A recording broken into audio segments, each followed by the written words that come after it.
You are listening to Fervent Word, an online Bible study ministry with teachings and tools to help you grow deeper in your relationship with God. The following message was taught by Jerry Simmons in 2016.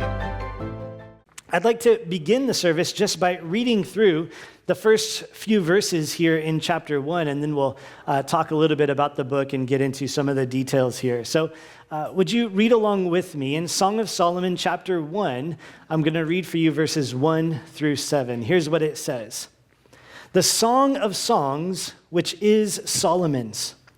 Let him kiss me with the kisses of his mouth, for your love is better than wine. Because of the fragrance of your good ointments, your name is ointment poured forth. Therefore the virgins love you. Draw me away. We will run after you. The king has brought me into his chambers. We will be glad and rejoice in you. We will remember your love more than wine. Rightly do they love you. I am dark but lovely, O daughters of Jerusalem, like the tents of Kedar, like the curtains of Solomon. Verse 6. Do not look upon me, because I am dark, because the sun has tanned me. My mother's sons were angry with me. They made me the keeper of the vineyards, but my own vineyard I have not kept. Tell me, O you whom I love, where do you feed your flock? Where you make it rest at noon? For why should I be as one who veils herself by the flocks of your companions? Let's pray. Lord, as we are gathered together this morning, I pray for our hearts, Lord, that you would use your word to bring great truth, Lord, and the reality that you present to us in a way that we could relate to and understand, and God, and able to grasp hold of your view of life, and specifically your view of love. I pray, Lord, that you would minister to our hearts, that we would love in the way that you have called us to. Lord, that we would have the right perspective, and Lord, that we would be delivered from the perverted view of love that is presented to us on all sides by the world around us. And so, Lord, teach us your truths that we could hold on to them and walk in them. In Jesus' name I pray, amen.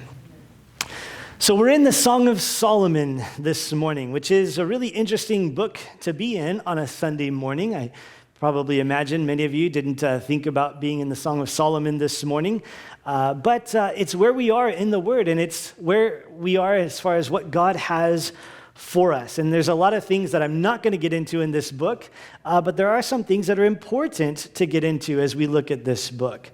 The Song of Solomon has been interpreted and approached in many different ways throughout the years, but I would summarize it to two basic approaches. That is the allegory approach, where you look at the book of Song of Solomon and you say, everything in here is all about God's love for Israel and Israel's love for God. That's what the whole purpose of the book is. That's what its meanings are. That's what it's all about. That's what it's only about. In the New Testament era, we've kind of taken a new twist on that, and we would say, if we're looking at it as an allegory, it's a picture of Christ's love for the church and the church's love for Christ. And Pastor Charles Spurgeon, he took it that way. I think he taught like some 59 messages from the book Song of Solomon. I'm not going to do that. We're going to do this one today, and we'll move on to Isaiah next week. But there's some, illustrations and parables and allegories, saying this is a picture of the love between God and his people. The other way to approach this book is to simply look at it as a love story, that it is a poem or a collection of songs describing this relationship that this couple has. And there's lots of in-between variations of those two viewpoints and approaches to this book. But that's kind of the two basic things, looking at it as an allegory or as a love story. Pastor John Corson says, it's the most beautiful, but perhaps the most controversial book in the entire Bible. And some people do wonder, why is this even in the Bible? Others, really believe it needs to be in the Bible because of how strongly it paints the picture of Christ loving his church. Each view has its strengths and has its weaknesses, For myself personally, what I'll be sharing with you this morning is I think the love story approach is the best approach for us as we look at this, especially looking through these things in the day and age in which we live. And so I've titled the message for you this morning, God's Model for Love and Romance. And so what we see in the book of Song of Solomon is a model set forth for us that God sets some example for us of what love and romance is to look like in the lives of his people. Now, of course, God has established marriage as a picture of his love for us. And so there are lots of parallels, but those begin to break down as you begin to look at the details especially of Song of Solomon. I liken it to comparing a Hot Wheel to an actual automobile. There's an image there. It's a parallel. There's good, allegory there. Lots of things that correspond and relate. But the more you look at the details, the more, differences you find. And in a similar way, as you look at, Christ and the church in Christ and marriage between man and woman, that there's a lot of parallels, and that's by design, but it's not meant to be forced upon every detail, I think, of this book. And so we're going to look at this as a model for love and romance for us to consider for our own lives and for the lives of the people around us that are involved in our lives. Now, as we look at these things, I'm not going to get into all of the gory or graphic details. Back in Jesus' day, they believed that you were not to read Song of Solomon. The Jewish men and women were forbidden to read Song of Solomon until they were at least 30 years old. Because of some of the content of the book. It was like, you must be this old to really study this book. And if you were married, there would maybe be an exception, but still it was discouraged, even if you were married, to read this book before you were 30 years old. But as we look at these things today, that was their view. As we look at these things today, we have around us just crazy, perverted views of love that are being pushed on us from all sides. We're being bombarded by the world's perverted views of love. And there's a need, I believe, for us to understand what is right and good. And that's why I'm not afraid, I'm not ashamed to teach Song of Solomon on a Sunday morning, because it needs to be openly declared and stated what God says about love and sex and intimacy and romance and those kinds of relationships are part of God's design. But meanwhile, we're faced with billboards and commercials and music and movies and books that present all kinds of twisted and perverted and lesser understandings and views of love and romance. And so it's appropriate for God to include for us his design for how to express love and enjoy a relationship. He's not opposed to these things. He created these things and he designed them for our benefit. And this morning, as we go through these things, I would encourage you to kind of examine what you hold on to, what you think about love and romance and those kinds of relationships. Because if you believe the world's version of love, it will hurt you. It will be to your detriment. But if you hold on to God's design in these things, it will bless you, and you'll be so glad that you did. Well, as we begin to look at this book, the Song of Solomon, a little bit of an introduction still is needed, because as we look at this book, there's a lot that we need to take into consideration because of the nature of the book. This is a poetic book. I think it would be useful to look at this book as a play. And if you've ever been to a play, some plays are written in our time, and so they're easy to understand and follow along. But I don't know if you've ever been to a play, like a Shakespeare play, or like Much Ado About Nothing, or, those kinds of plays where you really have to focus and pay attention and try to figure out, they're speaking English, but what are they saying? It can be real difficult to understand some of the things that are presented in poetic form. Now, if those things are difficult, think about this. This book was written not in English, like Shakespeare, right? Shakespeare can be really difficult to understand, but Shakespeare was written in English. He wrote his plays in English. It was a long time ago, and so it's a little bit different. That's why it's hard for us, but it was in our language.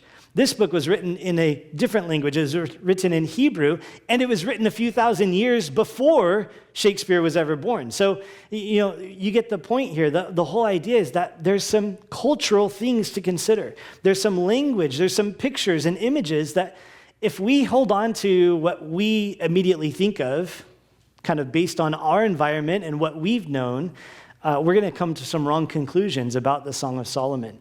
And so I would encourage you as we work our way through this to work hard, not to jump to conclusions based on your first idea of what the thought or the line means, but to allow yourself to stop and think about the context and the culture that we are dealing with through the book of Song of Solomon. Now, again, as we look at this, I would encourage you to think of it as a play, and along those lines, there's 3 acts to this play. You have act number 1, and that is the courtship. That is the betrothal period, the dating period of this man and this woman, and that's found in chapter 1 through chapter 3, verse 5. Then you have act 2, which is their wedding, and the wedding ceremony and celebration, and that's recorded for us in chapter 3, verse 6 through chapter 5, verse 1. And then you have act 3, after the wedding, is the marriage, and some of the things that they have to work through in the marriage. We get a little snapshot of that in chapter 5 through 8. Now, along those ideas, with the different acts of this play, we have a cast as well to consider. The primary character is the Shulamite. This is the bride. She's a bride from northern Israel, perhaps from Lebanon. She is the main character. She has abundant lines. It's primarily her story that's being told and her voice that's being heard throughout this book. Then you have the beloved. That's King Solomon, who marries the Shulamite. And so it's a love story between King Solomon and this Shulamite bride. You have a female chorus called the Daughters of Jerusalem that have little minor parts here and there. They kind of interact and jump in where it's appropriate. And then also you have the Shulamite's brothers, which is kind of like a male chorus. And they also have a few parts here and there. We won't be getting into a lot of details about those 2 groups. But here we have God's model for love and romance. 3 acts, 3 points that will pull from those different parts. And the first point is found Act 1, Song of Solomon, chapter 1 through chapter 3, verse 5. The point is love with limits. Here in this first act, we see love, we see romance, we see longing, but the couple is not yet involved sexually because they're not yet married. And so that's an important understanding to God's design for romance and love. So let's begin in Song of Solomon, chapter 1. Now, if you could just imagine with me, you're there in the theater, the lights grow dim, the curtain opens, and the spotlight finds a young woman who's dreamily looking off into the distance.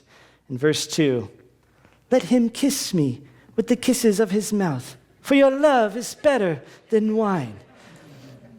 I don't know if you like my girlish accents there, but you can kind of see that unfold, right? You can kind of see, okay, it's setting the stage for us. Right away, we know it's a love story. She's dreaming about some guy that she wants to kiss. And his love is better than wine. She's desiring for this intimacy. She's desiring for this closeness and this relationship with King Solomon. Now, we get to know a little bit about her as she goes on. Jumping down to verse 5, she says, "I am dark, but lovely, O daughters of Jerusalem, like the tents of Kedar, like the curtains of Solomon." And so here's a first cultural difference that I'll highlight for us. The idea of being dark. She says, "I'm dark, but lovely." And she's really not happy about being dark. And what she's talking about is being tanned by the sun. Look at verse 6. She says, "Do not look upon me because I am dark, because the sun has tanned me. My mother's sons were angry with me. They made me the keeper of the vineyards, but my own vineyard I have not kept." And so what she's describing here is, it's kind of like a little bit of a Cinderella story. Her brothers have made her work outside in the vineyard. So she's been working outside in the sun. She's been tanned by the sun, And in those days, for their culture, that was not an appealing thing. That was not a desirable thing. It's kind of weird for us because we have tanning salons. We have, you go lay out in the sun, you try to get the tan. It was opposite for them because if you were tanned, well, that meant you were working out in the field, working out in the sun. I don't know if it's still got the same kind of scorn, but sometimes Kim teases me about, my farmer's tan. You first go up the arm, it's kind of white up there. That same kind of idea. So that was not an appealing thing for them. And so she said, don't look upon me. She was self-conscious about how dark she was from being out in the sun. And so she's been out keeping the vineyards, but she says, my own vineyard I have not kept. And so the idea here is she hasn't taken care of her own body. She hasn't, done the beauty treatments that she would prefer. She hasn't kept herself, lighter and done the things that got the manicures and, all those things that she would prefer because she's had to work out in the vineyard. And so we get introduced to her a little bit and understand her position in that way. Verse 7. Now she's speaking to her beloved. She says, tell me, O you whom I love, where you feed your flock, where you make it rest at noon. For why should I be as one who veils herself by the flocks of your companions? So she's a little bit self-conscious about herself, but she's still attracted to this guy. And so she wants to meet up with King Solomon. She wants to spend some time with him. And so she tells him, hey, tell me where you're going to be. Where are you going to be feeding your flocks? I don't want to go roaming around and, interact with a bunch of different people. I want to go straight to you. I want to spend time with you. I don't want to be, interacting or kind of, getting the impression like I just want to be with some guy who's going to be with me. I want to be with you. I've chosen you. I'm attracted to you. I want to spend time with you. So where are you going to be? And we have the first words of the beloved in verse 8 now. He says, if you do not know, O fairest among women, follow in the footsteps of the flock and feed your little goats beside the shepherd's tents. And so here he tells her, hey, here's where I'm going to be. You don't know where I'm going to be? Well, here's where you can find me. Here's how to find me. And now we can spend time together. And so you can see this interaction between this couple in the beginning of their, attraction and their desire to spend time together. And that attraction that they have is mutual between both of them. You can see that in verse 15 and 16. In verse 15, the beloved says, behold, you are fair, my love. Behold, you are fair. You have dove's eyes. Now, again, another cultural point here. When he says, behold, you are fair, my love, he's not using the word fair in the Kelly Blue Book sense of the word. There, the word fair means it has some mechanical or cosmetic defects. That's not what he's saying. He's saying you are excellent, you are beautiful. And so he's attracted to her. He loves her, and he has this desire for her. She responds in verse 16, behold, you are handsome, my beloved. Yes, pleasant. Also, our bed is green. And so she is attracted to him. You're handsome. Yes, you're pleasant. I love looking at you. You're wonderful to behold. That's the kind of stuff Kim tells me all the time. And she says, also, our bed is green. Now, here again is where sometimes our mind, we see the word bed, right? Immediately we're thinking bedroom. But she's actually talking about the dining room. The bed, the word bed here is used for the reclining couch that they would have around the table. For them, they wouldn't have like our traditional setup in the dining room where you have chairs that are, set around the table. The table would be low to the ground, and there would be like these little couches that you would lay on to have dinner together, that you would feast together with. And so this is what she's talking about. She's talking about the dining room having a feast together, and she's talking about it's green. It's not yet developed. We still don't know, what each other's favorite foods are. We're still learning about each other, still getting to know each other. And in that early phase of the relationship, it's not yet developed. We're just, eating out and getting to know each other during these times of meals together. Well, jumping now to chapter 2 of Song of Solomon, we continue on in verse 4. The Shulamite is speaking to the daughters of Jerusalem, and she says, he brought me to the banqueting house, and his banner over me was love. So she's recounting this event that happened. Oh, You girls, you got to know. I mean, this was so amazing. He took me to the feast at the banqueting house, and his banner over me was love. Now, that's a phrase we hear a lot in Christian circles. This is quoted, this is, attributed to God's banner over us because God loves us so much, and there's definitely lots of truth in that. But here's what she's saying. The banner in those days was used to easily identify what group you belong to. So remember, when the children of Israel were going through the wilderness, they had the banners for each tribe. Of the 12 tribes, there was 12 banners. And so when you looked at a group of people, you saw their banner, you knew immediately, oh, that's the tribe of Levi, or that's the tribe of Asher, or, you get the point. And so it was used to easily identify groups of people. And so what she's saying is, his banner over me was love. He made it publicly known. Everybody knew. It was openly declared, he loves me. It was a public declaration. Maybe that's a little bit like changing your relationship status on Facebook today. When you change that status, you make it official. It's like we're dating, we're in a relationship, or we're married, and now everybody knows it's a public declaration of your relationship status. And that's what she's telling her girlfriends, the daughters of Jerusalem. Oh, yeah, his banner over me was love. Then verse 5, sustain me with cakes of raisins, refresh me with apples, for I am lovesick. And so you'll notice here, so she's talking about this feast they had together, the banquet they had together, but now they're separate because they're not married yet. And so she had this occasion, and now she's back home, she's back with her friends, and she says, I'm lovesick, feed me because I need something to eat because I'm lovesick. They're not yet together. They feasted together, but now they are separate from one another because they're not yet married. But then they get together again and spend time together. You can see in verse 8. She says, the voice of my beloved, behold, he comes leaping upon the mountains, skipping upon the hills. And so she says, behold, she heard his voice, and she's excited because she heard his voice. Remember those days, ladies, when you got so excited to hear his voice? And sometimes it's just like not so exciting to hear his voice anymore, right? But those days where it's like, oh yeah, it just brought life. It made your heart pound, and you're kind of leaping and dancing a little bit because you heard the voice of the one that you love. Verse 10, my beloved spoke and said to me, rise up, my love, my fair one, and come away.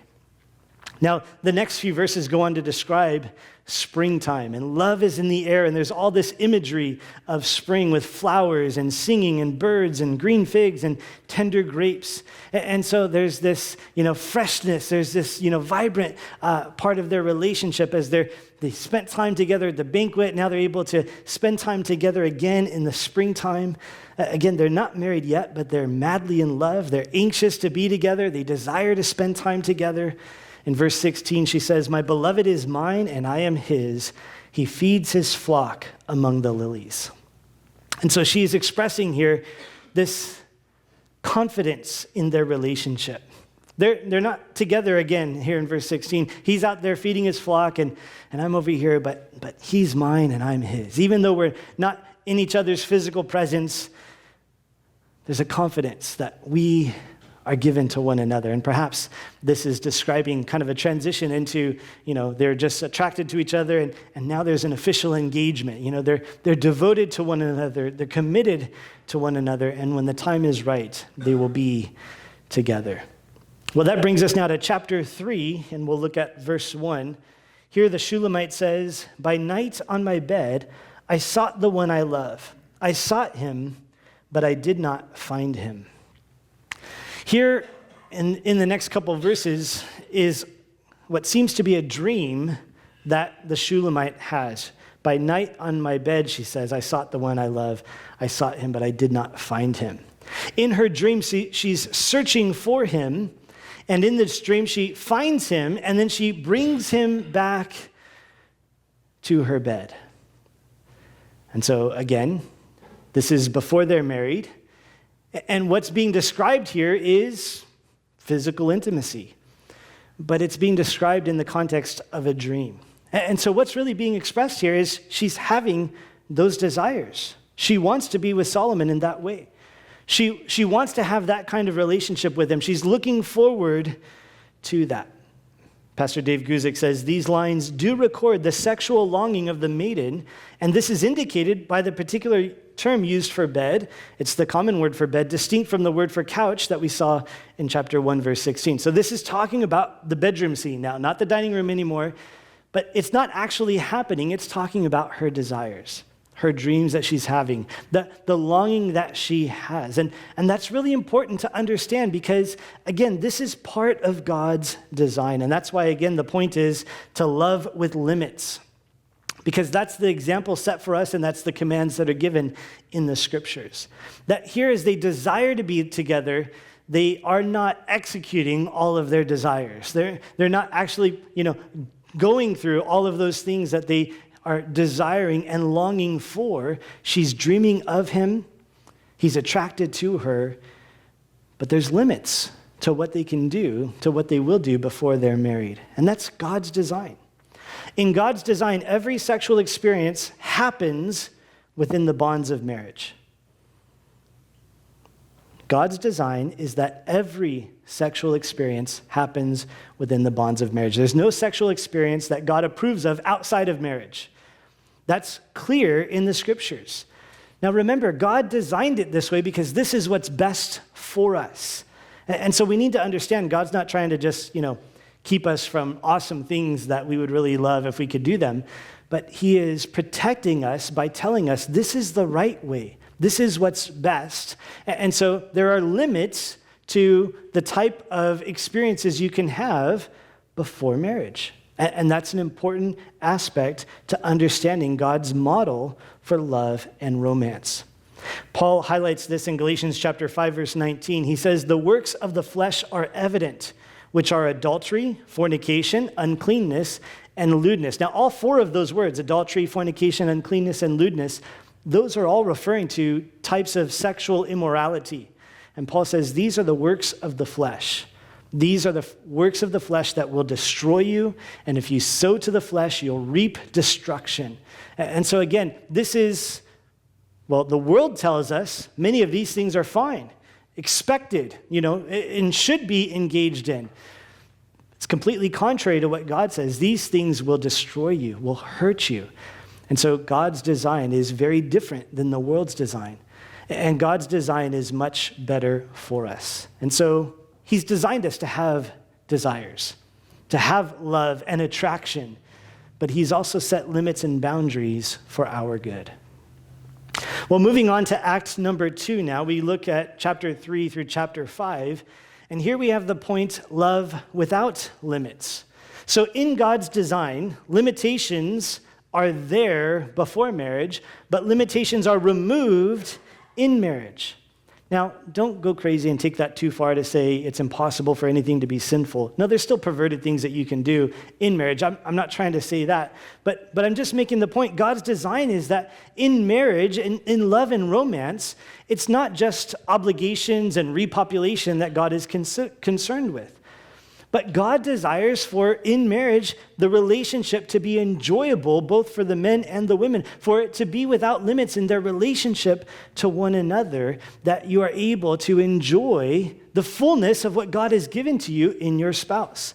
That's God's design. We can see that as we look at this section. We'll start here in chapter 3, and we'll begin in verse 6. It says, the Shulamite speaking, "Who is this coming out of the wilderness like pillars of smoke, perfumed with myrrh and frankincense, with all the merchants' fragrant powders?"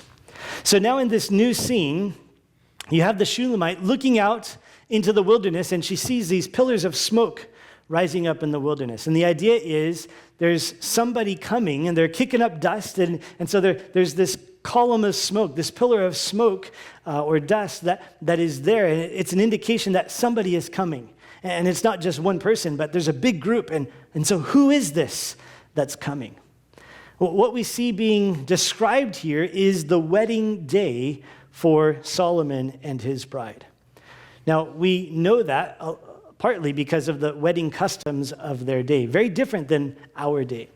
In those days, they would become betrothed before getting married. And so the betrothal period was a serious engagement period that would usually last between 1 to 2 years. And during this period, the main purpose of this period was for the groom to prepare a place for him and his bride to live. And there's some really cool imagery when you factor in what Jesus said, I go to prepare a place for you, and I'm going to come back and bring you that you may be with me. That is all, using the illustration, the analogy of their wedding customs. And so the groom would be preparing a place for him and his bride, whether they would add on to his father's house or build a separate house for him and his bride, just depended on the situation. But he would be doing that in preparation for their wedding. Now, here's the thing that's interesting about this. The groom would not get to know the day of his wedding. Only the groom's dad would know the day of the wedding.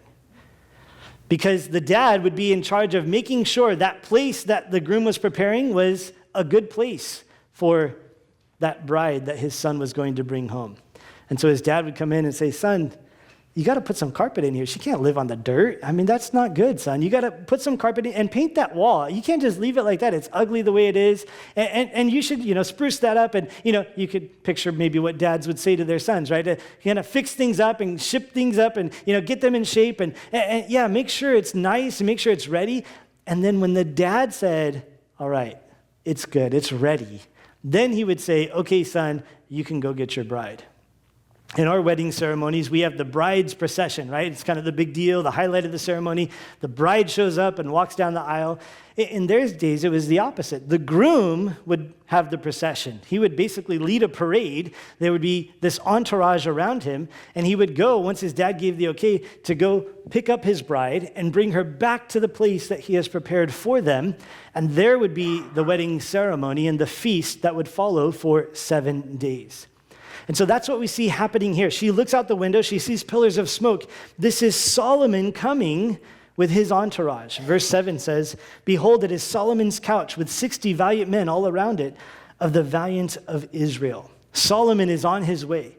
The place is prepared. The wedding day is here, and he is coming to receive his bride and bring her back to this place that has been prepared. Verse 11, go forth, O daughters of Zion, and see King Solomon with the crown with which his mother crowned him on the day of his wedding, the day of the gladness of his heart. So she says, go check him out. He's dressed snazzy. I mean, he's got this sweet crown on. He's got this sweet tux on. He's looking good. Yeah, celebrating this wedding day. Now, Solomon gets to see his bride here in chapter 4 as we move forward now, and he begins to describe her in verse 1. He says, behold, you are fair, my love. Behold, you are fair. You have dove's eyes behind your veil. Your hair is like a flock of goats going down from Mount Gilead. Solomon here is describing his bride on their wedding day. He sees her, he's taken aback, and he just, blurts out these descriptions of her. And perhaps, guys, you kind of have that, from your wedding day, you remember your bride, she began to walk down that aisle and, so beautiful and just overwhelmed by, the day and the occasion. And that's kind of where Solomon is at this time. Now, the way that he describes her here doesn't translate so well from Hebrew to English, from their culture to our generation. Your teeth are like a flock of shorn sheep, which have come up from the washing. Guys, if you want to melt your wife, she'll just fall in love with you. You can quote her some of these things, and she'll just be so blown away. No, actually, you'll probably end up being fair with some mechanical and cosmetic defects, right? So start calling her these things. But for her, it was a lovely thing. It was a beautiful description as he recounts, what she looked like on that day. Well, then in chapter 4, verse 6, all the way through chapter 5, verse 1, we have a description of the wedding night. In verse 6, he says, until the day breaks and the shadows flee away, I will go my way to the mountain of myrrh and to the hill of frankincense. So here, begins the wedding night. And he's describing here that occasion until day breaks. We're going to be all night together. We're going to spend the night together. He's referring to the consummation of the marriage. And as he does, he says in verse 7, there is no spot in you, indicating that she is a pure, spotless bride. She is a virgin. And that's further expressed in verse 12. It says, a garden enclosed is my sister, my spouse, a spring shut up, a fountain sealed. Verse 13, your plants are an orchard of pomegranates with pleasant fruits, fragrant henna with spikenard and saffron, calamus and cinnamon with all the trees of frankincense, myrrh and aloes with all the chief spices, a fountain of gardens, a well of living waters, and streams from Lebanon. Here he describes this garden that has all these different fruits and smells, and it's just this lovely picture. But he's not talking about vegetation. He's talking about her virginity. In those days, a garden would be enclosed. It was something that was enclosed for privacy and protection. And so as he talks about this in this way, he's talking about the fact that she has not known a man. And this is the way that God honors. Now, again, this is radically opposed to what the world presents to us and perhaps what we've been taught our whole lives. But this is the way that God desires, that the sexual relationship be reserved for the marriage relationship. And again, every sexual relationship, every sexual experience is only approved by God within the bonds of marriage. And there is no sexual experience that is approved by God outside of the bonds of marriage. But within the bonds of marriage, again, it's love without limits. There's a freedom for you to experience the fullness of your relationship with your spouse in the marriage bonds. In verse 16, you see her response. She says, awake, O north wind, and come, O south. Blow upon my garden, that its spices may flow out. Let my beloved come to his garden and eat its pleasant fruits. There's a transition that takes place here in the things that she is saying. She is accepting this new relationship. She's receiving it, and there's a transfer of ownership that takes place within this wedding ceremony and on this wedding night. Here's what Dave Guzik says about it. He says, this is the moment of yielded virginity, where the beloved is invited to enjoy his previously protected and sealed sexuality of the maiden. A line before, the maiden called it my garden. Now it was his garden. And see, there's a big change there. Before it was her garden, which she was charged with protecting and preserving. But now they're married, and so now there's a transfer. Now it's not my garden anymore, but it's his garden. And so she says, come on into your garden. It's yours now. Come enjoy the fruits of your garden. Paul the Apostle says it similarly and with less poetry in 1 Corinthians chapter 7, verse 4. He says, the wife does not have authority over her own body, but the husband does. And likewise, the husband does not have authority over his own body, but the wife does. Here's what happens in marriage. There is an exchange. There's a transfer of ownership. That my body is no longer mine, but now it belongs to Kim. And Kim's body is no longer hers, but now it belongs to me. That's the transfer that takes place in marriage. The authority has been transferred to the spouse that you are married to. It's no longer your garden. It's your spouse's garden. And their garden is now your garden. That's the way that God has designed it. Again, it's love without limits. There's that freedom to enjoy the garden that has been given to you in your spouse. And so Paul goes on in 1 Corinthians chapter 7, verse 5 to elaborate further. He says, do not deprive one another except with consent for a time, that you may give yourselves to fasting and prayer, and then come together again so that Satan does not tempt you because of your lack of self-control. So don't shut up the garden, except when you're both in agreement on it, and just for a short season of prayer and fasting. So as long as you can fast from food, you can keep the garden closed. But there's a danger there, opening yourselves up to temptations and attacks of the enemy if you close up the garden because, well, first of all, it's not yours. You've transferred the ownership. And then secondly, that's part of God's design for the marriage relationship, that there needs to be love without limits in a marriage relationship. That is the way that God has designed it. Well, moving on to chapter 5 now, verse 1, the beloved says, I have come to my garden, my sister and my spouse. I have gathered my myrrh and my spice. I have eaten my honeycomb with my honey. I have drunk my wine with my milk. And then he says to his friends, eat, O friends, drink. Yes, drink deeply, O beloved ones. They've consummated the marriage. He's enjoyed the fruit of his garden. And the first thing he does is go and tell his friends. He posted on Facebook, hey guys, guess what just happened?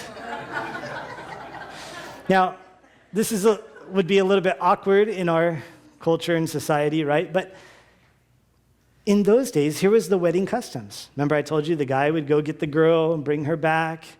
They would have the wedding ceremony. They would immediately have the consummation of the marriage. And all the people attending the wedding would be waiting for this word. Because then they could start the feast. Because then they could really celebrate. That would begin the 7 days of celebration. So, you're kind of just sitting at the reception table looking at each other awkwardly like... They're taking a long time. That could be good. Or it could be they don't know what they're doing and it's not going so well. So he comes out and he says, hey guys, feast. I've feasted. It's time for you guys to feast and celebrate this great occasion. It's their wedding day. And that ends Act 2, the wedding of Solomon with his bride.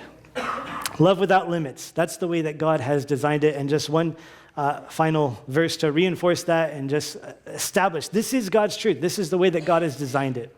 Hebrews chapter 13, verse 4, marriage is honorable among all, and the bed undefiled, but fornicators and adulterers God will judge. So here's clearly in plain English, no poetry, there is to be limits outside of marriage. Fornicators and adulterers God will judge. And sexual experiences are not for those kinds of relationships.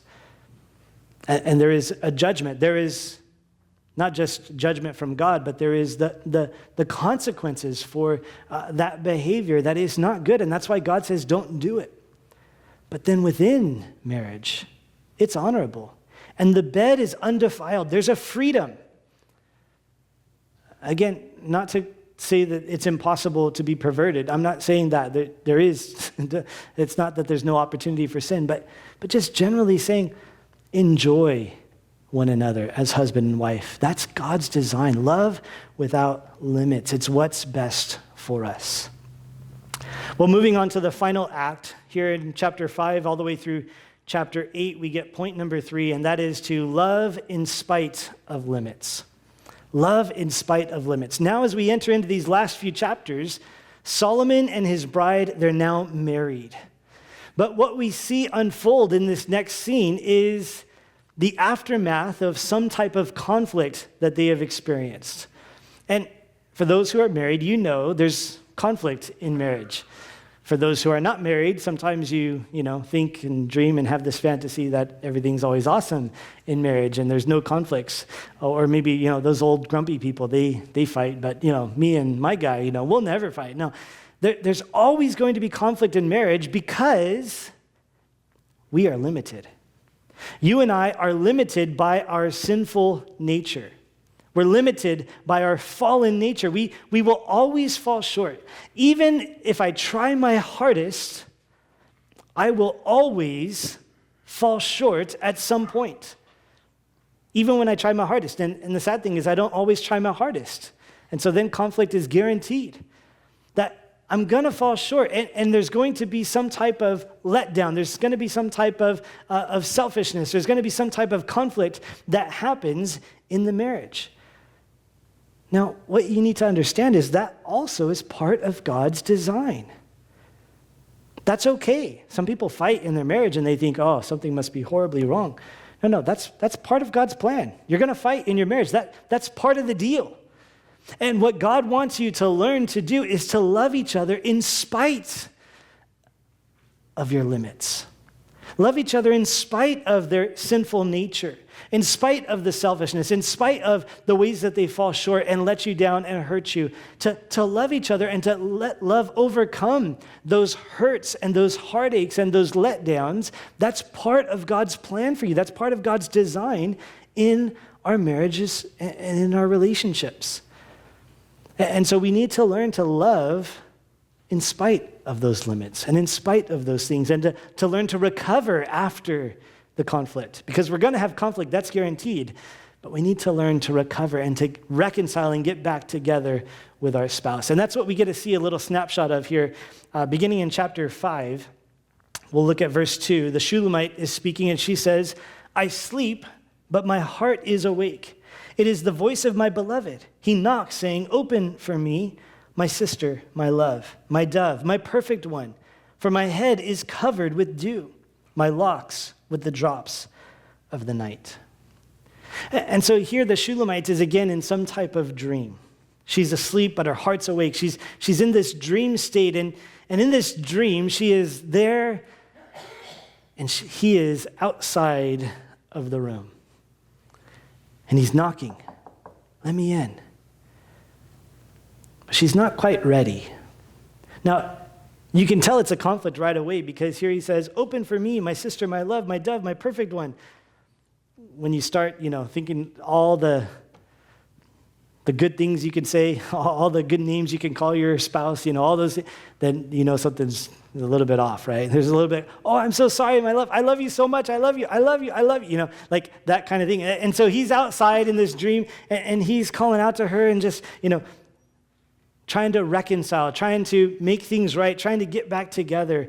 Again, describing the aftermath of this fight that they have. "Open up, I love you. I'm uncomfortable out here and my hair's wet and it's not good. Let me in." And there's this desire to reconcile that's being expressed.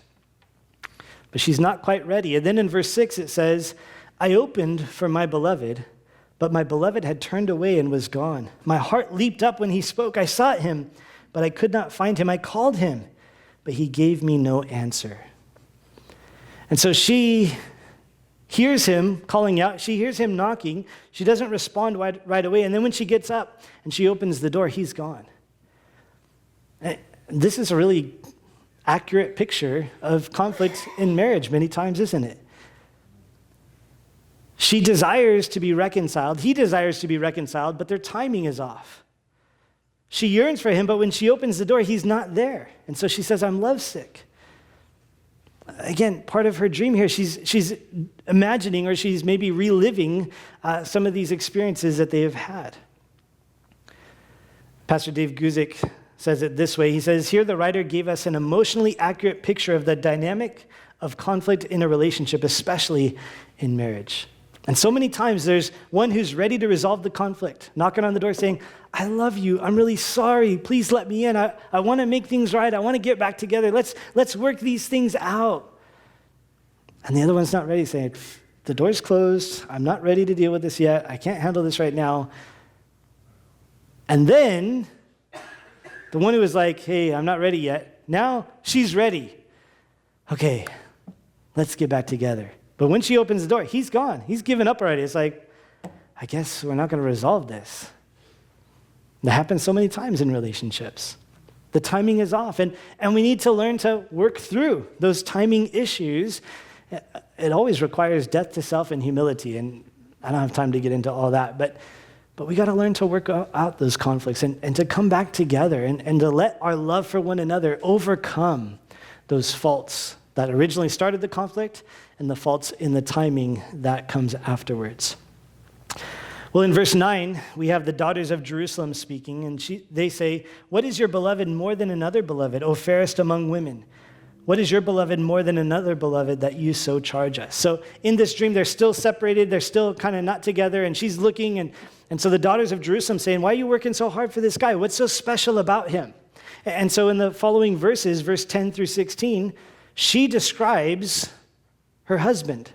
And it's kind of similar to his description of her earlier. In verse 10, she says, "My beloved is white and ruddy, chief among 10,000. His head is like the finest gold. His locks are wavy, as black as a raven." And she goes on to describe him. Now, the description that she gives is interesting because it seems it's more transferable to today than the description of the woman that Solomon gave. A woman would be offended if you told her some of the things that Solomon said, but Kim describes me these ways all the time, and I just love it. In verse 14, Kim says to me, "His hands are rods of gold set with beryl. His body is carved with ivory." She tells me that almost every day. Inlaid with sapphires. I mean, just carved with jello. No, I mean, carved with ivory. But so she's, again, expressing this love. Even in the midst of the conflict, there's a love, there's an attraction, there's a desire. Here's why my guy is so great. And so there's that desire that we need to work things out. We need to reconcile. We need to set things straight and get things right. Moving on to chapter 6 now, we begin to see the reconciliation after the conflict. In verse 2, she says, "My beloved has gone to his garden, to the beds of spices, to feed his flock in the gardens and to gather lilies. I am my beloved's, and my beloved is mine. He feeds his flock among the lilies." They begin to sort things out. Seems like they're still separated at this time. They're still in different locations, but there's a confidence in their relationship. He's over there, but I'm my beloved's, and he is mine. We haven't had a chance yet to really, resolve everything, but we're together in the garden of love. He's my beloved. And Solomon responds in verses 4 through 7 by once again describing her beauty. Her hair's like a flock of goats, her teeth like sheep, and all of those similar descriptions to what we saw earlier. But now the reconciliation happens in chapter 7. In verse 6, Solomon says, "How fair and how pleasant you are, O love, with your delights. This stature of yours is like a palm tree, and your breast like its clusters. I said, I will go up to the palm tree. I will take hold of its branches. Let now your breasts be like clusters of the vine, the fragrance of your breath like apples, and the roof of your mouth like the best wine." And then she responds, "The wine goes down smoothly for my beloved, moving gently the lips of sleepers." Here, Solomon is clearly describing his desire for physical intimacy with his bride. And this is the time of reconciliation. They're getting back together after a conflict, after some type of issue that they had to resolve. It's by God's design that we overcome those conflicts in our relationships. It's part of what God desires for us. And God wants us to grow, to be able to be together again, even physically and intimately, after those things are worked through and resolved. And as we do, here we have another, picture of the importance of sex within marriage and the importance of the enjoyment for both the man and the woman. In verse 10, she says, "I am my beloved's, and his desire is toward me." The language there that she is using is describing this is enjoyable for her. He's expressing it's enjoyable for him. This is something they're doing together. Again, within marriage, it's love without limits, and it's enjoyable for both of them. It's to be enjoyed by both the husband and the wife, each giving themselves to the other. There's a commentator by the name of Glickman who puts it this way. He says, "Whereas the wedding night focused on the purpose of sex as the consummation of marriage, this night focuses on the purpose of sex as the nourishment of marriage. As they fell asleep, the last kiss lingered in each other's minds like the aftertaste of a good wine." Here they are reconciled. They're enjoying one another again. They're enjoying their relationship together. This is part of God's design. That we don't just love each other in the good times, that we don't just love each other when it's easy, but that we even overcome great difficulties, that we overcome even great conflicts in our marriage, and that we are reunited on all levels. Not just in our commitment to not get divorced, but in our commitment to love one another, and our commitment to be together, and to give ourselves to one another. Again, Paul says in 1 Corinthians chapter 7. Your body doesn't belong to you, and theirs doesn't belong to them, and you shouldn't deprive each other except for short times for prayer and fasting and with each other's consent. And other than that, you are to be engaged in this kind of relationship. You're to be engaged in intimacy. It's part of what God desires. It's good for you. It's part of God's design for you. It's what's best for you. Now, that's between you and your spouse as far as, I'm not going to get into the details. I'm not prescribing a certain amount of times a week or anything like that. But you are to have that freedom, and you're to learn to grow beyond those conflicts and those issues that you have, and to love one another in spite of the limitations and the shortfalls that you have. Well, chapter 8 kind of sums up things and kind of concludes a variety of things. I'm just going to hit a couple thoughts here in chapter 8 before we finish up. Verse 1, she says, "Oh, that you were like my brother who nursed at my mother's breasts. If I should find you outside, I would kiss you. I would not be despised." Now, if you're reading along, you're thinking, wow, that last kiss, it's so memorable. And then she says, "Oh, if you were like my brother who nursed at my mom's breasts." I kind of picture in my mind the scratching sound, like the music coming to a halt, like wait, what the heck is she talking about here? Like, what in the world? This sounds really weird and out of place to us. But again, considering their culture, husbands and wives in their culture would not show affection publicly, but brothers and sisters could. And so here's what she's saying. I love him so much. I want to show him affection all the time, but in public, I have to restrain myself. And so, in public, if it was my brother, I could just be leaning on him, my head on his shoulder, my arm around him. I could be, cuddling him or hanging on him or embracing him. And I could be doing that all the time. If it was my brother, that's normal, that's accepted culturally. But it wasn't accepted for a husband and wife to behave that way. And so that's what she's expressing here. That's why she says at the end of verse 1, I would not be despised. Because she could show that kind of affection and not be despised if they were brother and sister. But she's not actually wishing that he was her brother, but just that she could show that kind of affection. Verse 3, she says to the daughters of Jerusalem, his left hand is under my head and his right hand embraces me. I charge you, O daughters of Jerusalem, do not stir up nor awaken love until it pleases. So she goes on now to kind of give some cautionary statements to the daughters of Jerusalem. And she says, this is great. I love it. I wish I could hug him and kiss him all the time. But those of you who aren't married, she says, don't try to rush this. Don't try to force this. She describes her embrace. It's so wonderful. It's nice. We have, this desire to love and be loved. And so we have a tendency to think, well, just go hug somebody and kiss somebody, and then that's love. Someone goes out and hugs and kisses and says, all right, I'm in love. And sex is referred to as making love. But that's not love. And so that's what she's saying is you want love, you want to be loved, but you can't create love by these embraces and by this kind of thing. Those are expressions of love within a marriage relationship, and that's where it's appropriate. So love with limits for those who are not yet married. And then love without limits and love in spite of limits, expressed in verse 6. She says to her beloved, set me as a seal upon your heart, as a seal upon your arm, for love is as strong as death, jealousy as cruel as the grave. Its flames are flames of fire, a most vehement flame. So set me as a seal. This is permanent. It's a lifelong commitment and covenant. Set me as a seal upon your heart and be faithful to me. Don't be going outside of the marriage. Jealousy is as cruel as the grave.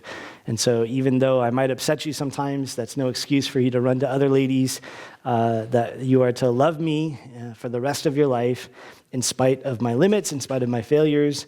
And so we're going to enjoy our marriage relationship and keep it limited to that. And so here we have God's model for love and romance. Before marriage, there's love, there's romance, there's desire, but there needs to be limits. According to what God has declared, it's what's best for us. Within marriage, there's no limits. Again, not to take that too extreme and, do perverted things, but just, for the enjoyment of the husband and wife, there is to be that type of romance and intimacy and love expressed between one another. And then even when there's conflict, we need to love in spite of limits and overcome those things, learn how to love each other in spite of those things, and learn how to continue to give ourselves to one another in our marriage relationship. And that's God's model for love and romance. Very different than what the world presents to us. And so we need to know God's standard so that we can live it, but also so that we can share it. Let's pray. Lord, thank you for your word. Thank you for setting the record straight, Lord, because we are told many different things by the world around us, but Lord, your ways are best. And so I pray that you would help us to grasp hold of these truths, to believe them, to live according to them, Lord, that we might experience the best that you have for us and the fullness of life that you desire to give to us. And so I pray for each of us, Lord, in our different positions and states in life, Lord, that you would keep us, Lord, according to the design that you've established, Lord, that we would live according to your word, love according to your word, and obey, Lord, the things that you have declared for us. And so, Lord, take us forward in our relationships or without relationships, wherever we are, Lord, that you would be our God and that you would be first and foremost in our lives. I pray that in Jesus' name, amen. We pray you have been blessed by this Bible teaching. The power of God to change a life is found in the daily reading of His Word. Visit ferventword.com to find more teachings and Bible study resources.